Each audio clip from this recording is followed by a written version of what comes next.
What's going on, everyone? Welcome back to the channel. So today we're going to talk about Mortal Kombat. Going to do a quick review of the movie and what I thought. I did a video with a prediction previous to the movie coming out, and I talked about how I felt that it was going to try to keep in line with the Mortal Kombat Rebirth series or film that was put out by Kevin Tencheron, and in a sense they did, but not to the degree that I thought they would. It certainly was much different than I thought.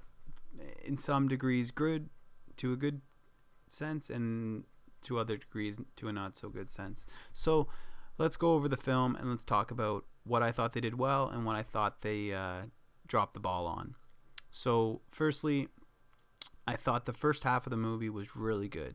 So beginning right with kind of the introduction of the rivalry between the Shirai Ryu and the Lin Kuei, Scorpion and Sub-Zero, I thought there was a really good kind of telling of that story and a transition, obviously, and the fighting was excellent.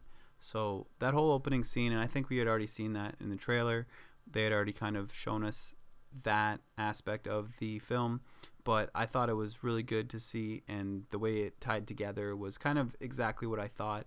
If you go back watch my prediction video, I had described how I thought Cole Young would be a descendant of Scorpion, and how Sub-Zero was going to try to come back and kill Cole Young so that he could eliminate the Shirai Ryu clan from the face of the Earth realm. And I think that is what, I hit the nail on the head exactly with what I predicted.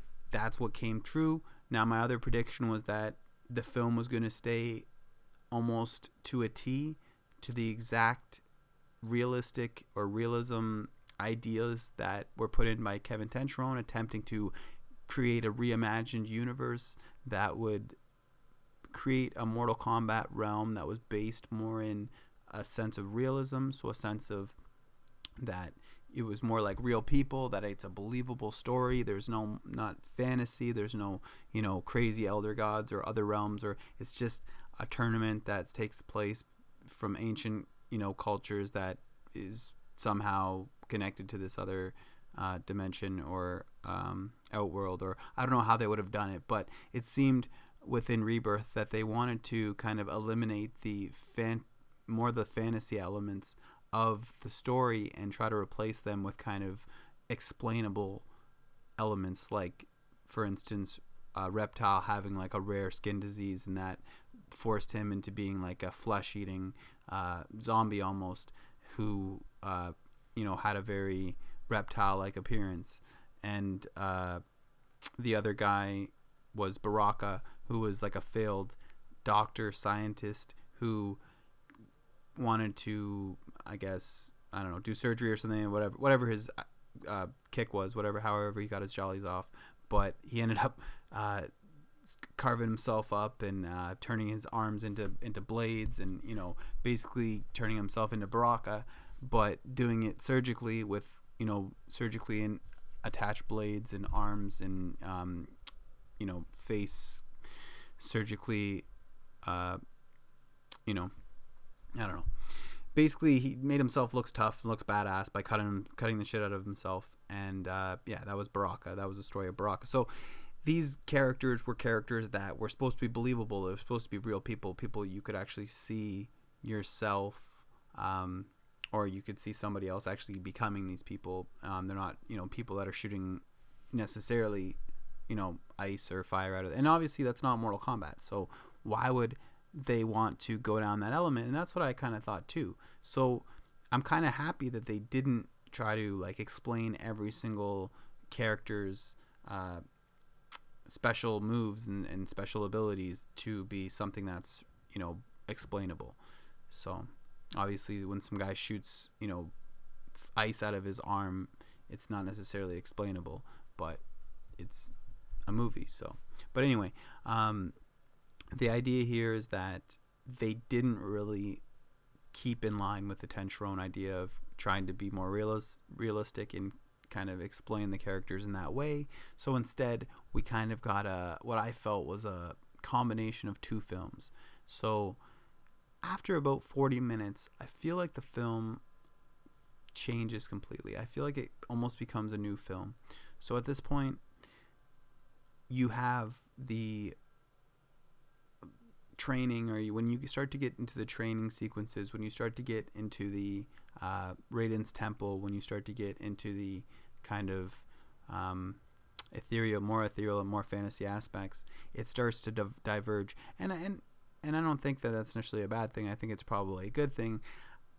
I just think that the way they did it wasn't the greatest, and I feel like the second half of the film wasn't as great as the first half of the film, although there was this, a crap load of fighting, and the fighting was really good, and I think a lot of those fighting scenes were done well, and that's not what takes away from the film. But what takes away from the film is the loss of the story into the second half of the film. I feel like it kind of lost sense of what the story was, and more into let's just do some beat 'em up and blow some stuff up, do some Michael Bay kind of stuff, and we'll kind of kill 45 minutes or whatever.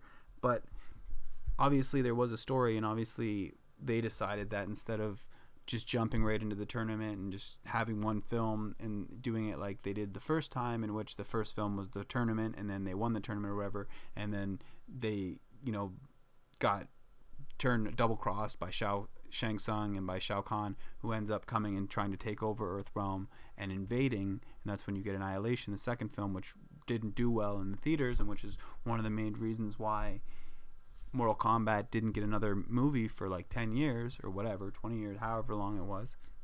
But with this film, I don't feel like we got the true Mortal Kombat experience, because I feel like the story was only half told, and I feel like after about 40 minutes they just stopped telling story, and they just became what my girlfriend said, almost like a video game. It felt like she was watching a video game. And don't get me wrong, that Kung Lao fatality was pretty sweet.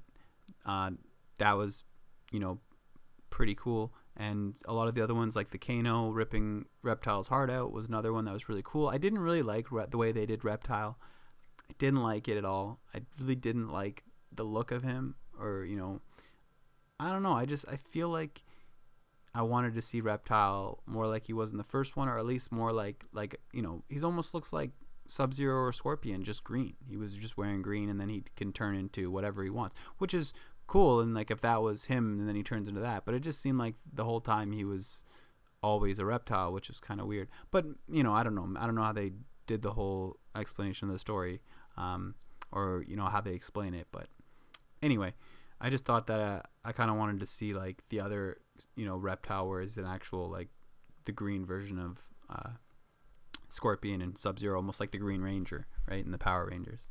But anyway, yeah, I felt like after about 45 minutes, once they got to the training scenes and they started to get into that whole aspect, the story kind of, there was the whole double cross with Kano and Cabal, and that was cool, yeah, but I just felt like the story just didn't go anywhere, There was some cool one-liners, but after about 40 minutes, the story just stopped being told.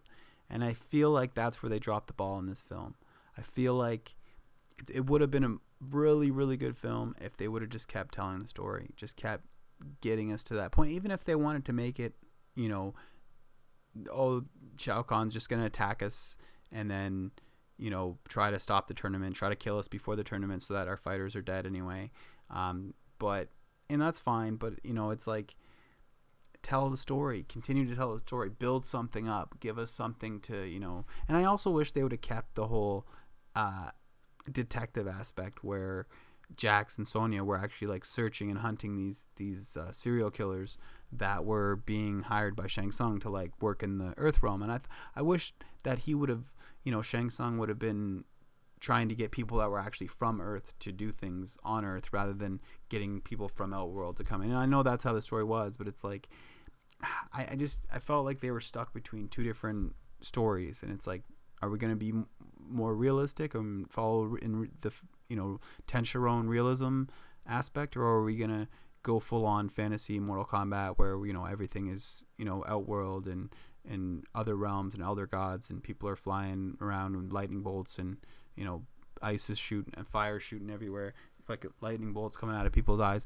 And like I said, they kept true to a lot of it, but what ends up being the overall story gets kind of lost in the fighting, right? It kind of just gets overshadowed, and I feel like that's a shame. And that's one thing that I feel like the first film did really well. It told the story, it kept the story, and then it was also able to give you some good fighting. And I feel like it's just about pace, and it's kind of about you can't tell all the story in the first 40 minutes, and you can't tell, you know, all of the story throughout. You kind of have to piecemeal it here and there, fighting story, right? And build, instead of just having, you know, entire parts of the movie where it's just fighting. Like I unfortunately, like, have to admit, like, I fell asleep probably like about an hour in, pretty much right after they got to Raiden's Temple, and it basically just started, and I don't feel like I missed anything. You know, I went back and I watched it. I was like, the next day I'm like, all right, I gotta watch this, you know, had like a 24-hour rental or whatever, Cineplex, but I was like, I don't feel like I missed much. Now, I did get that whole, like, because I didn't really understand when Shang Tsung showed up, and I'm like, oh, what happened to the tournament? Where's the tournament? Because I didn't realize that they wanted to do like another sequel and to continue telling the story. But I really wish we would have got more story about the tournament, or about the background, or about elder gods, or anything, right? Just more story. It just seemed like it just became about building the fighting kind of, or the, I don't know, I guess it did build the tension up to the next one, and like, oh, what's gonna happen, and, you know, but I just feel like you need to focus more on getting us to the next movie, rather than just having a big, you know, fighting blow up towards the end, and then obviously Sub-Zero is taken down, and, you know, then Shang Tsung comes and just like, oh, well, nobody's really dead, and it's just kind of like, yeah, Shang Tsung steals people's souls, and he stung, and, you know, when he took Kung Lao's soul, that was pretty, you know, that was pretty shitty. I like Kung Lao; he's one of my favorite guys, but unfortunately, he probably won't be in the second film, at least not as a good guy. So we'll see what happens there. But yeah, I don't know. Let me know what you guys think. Like, let me know what you guys think below. Do you guys think it was good? What do you guys think? Obviously, on I think on Rotten Tomatoes or whatever, it looked like it was getting like a 66, maybe even a, you know, so like a 6.6, maybe 7. Some people didn't like it. Some of the places were getting like a 55, but for the most part, it's got like a 6. It's between 6 and 7, and, you know, that's probably where I'd give it. I'd probably say maybe 6.5 to 6.75, you know, in between there. I don't know if I'd give it a 7. I don't think I'd give it a 7. It's not that good. Like I said, I felt like there was just times when it was just, I didn't understand Goro. Like, why, like, Goro just shows up at the, you know, to take out Cole Young. It's just like, yeah, you know, take this guy out, and then he gives him his Arcana or whatever, and it's like, oh, thanks for giving my guy. It's like, oh, it's like, really? Like, I mean, I don't know. I guess it's just storytelling isn't what it used to be, I guess, you know? And it's like, is that what we're going to accept as being, I don't know. But if you guys liked it, you know, and don't get me wrong, I think a lot of the younger audiences will enjoy it a lot more than someone like me and someone like the older Mortal Kombat fans. But I still enjoyed the movie. Like, I still think it was a good movie. Do I think it was like what I was fully expecting? No. I was really hoping they were going to follow the Tenchiron kind of realism and try to reinvent this new Mortal Kombat realm where, like, all of the characters were, like, explainable, and, you know, like, I think that would have been a cool angle. Even if you keep the whole first film just set on Earth, and you don't even see Shang Tsung, right?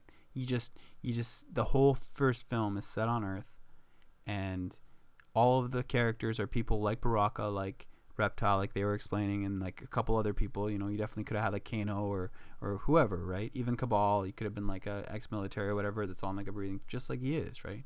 And it's like, you could explain, you could get these people, you know, and you still could have told the Shiryu all that I just felt like after, you know, he could have just kept this story going and kept us there and kept it kind of figuring out, you know, who these people are, who these serial killers are, who's behind them, not know that right away, not reveal everything, you know.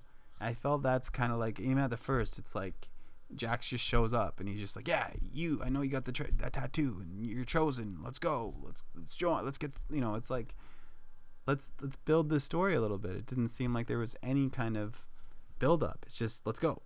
And it's just, you know, I don't know. That's the way I felt anyway. And one of the things that I talked about was that the movie would obviously follow the Cole you know, Cole Young would be the descendant of Scorpion, and that Sub-Zero would try to kill him. And obviously with the ending, that's pretty much what they were trying to do. So, and that's kind of one thing that I was like, man, the beginning, you know, you kind of came full sense with the beginning and the end. I realized, you know, the story that you were telling, and you kind of, you know, were able to kind of tell that whole story. But I feel even that was like, it was kind of just there. It wasn't really like flushed out at all. Like, it kind of just disappeared. Like, it was there the first like 15, 20 minutes of the film, and then it was there for the last 10 minutes, and then it wasn't there at all. The rest of the movie, they just forgot about it. They're like, oh yeah, Cole Young, yeah, Scorpion or whatever, yeah. He doesn't know how to fight. He's, you know, and it's like, yeah, I get it. Yeah, it's like they're trying to build up his character and get you to like him, and like, oh, he, you know, couldn't do it. You know, it's like, and oh, he had to work through it, and he had to save his family to get his power, and now he's gonna be a great fighter. It's like, okay. Like I said, it's cool. And then Johnny Cage is now probably going to be the next guy, because they say they're going to go to Hollywood at the end to find. And that's the other thing, right? Is that like Johnny Cage was killed in Rebirth, and the whole idea was that he was trying to find Baraka to find this Shang Tsung guy who was holding the tournament, so they could, you know. And this is where I feel like it's like they didn't follow. They're not like following Rebirth. They're just like, we're rewriting the story with some elements from Rebirth, but with our own kind of story as to what we're telling and what we want this new Mortal Kombat universe to be. And you know, I'm happy with it. I just wish they would have, like I said, kept it a little more in line with Rebirth and just kind of made this 2-hour film that was a retelling of Rebirth, or a kind of, you know, reworking of Rebirth, rather than a completely new creation with a little bit of elements of the Rebirth kind of mythology built in. But anyway, that's going to be it for this video. Let me know what you guys think below. Did you guys like the film? What would you guys give it? Like I said, I gave it a 6.5 between 6.75. So wherever you want to get it. On a good day, 6.75. On a bad day, 6.5. Yeah. So if you really like the fighting and you say that makes it a great movie, then 6.75. And if you say, no, I'm more of a story guy, then give it a 6.5. Yeah. Probably more like a 6 if you're more of a story guy. But anyway, everything else I felt was done well. So with everything else, the fighting and the CGI or whatever, you probably give it like a 7 and up, right? But for the story, it pulls it down. Anyway, let me know what you guys think. What would you guys rate it? Just put a number in the bottom between 1 and 10. You know, 1 it sucked, 10 it was great. But I don't know. Like I said, 6.5 for me. And I'm looking forward to the next one. I just hope it gets made. Which it probably should. With everybody being at home, you know. It's just, I just wish they would have not kind of dropped the ball towards the end. And then this could have been a really, really good movie that people would have really, really been excited for. And I feel like it's just not getting, like, I've seen a lot of the reviews, a lot of the critics, and it's just not getting the love that it probably should have. And it probably would have if they would have sticking to the original plan. And, yeah. But other than that, thanks guys for watching. Please like and subscribe. Have a good day, guys. Bye bye.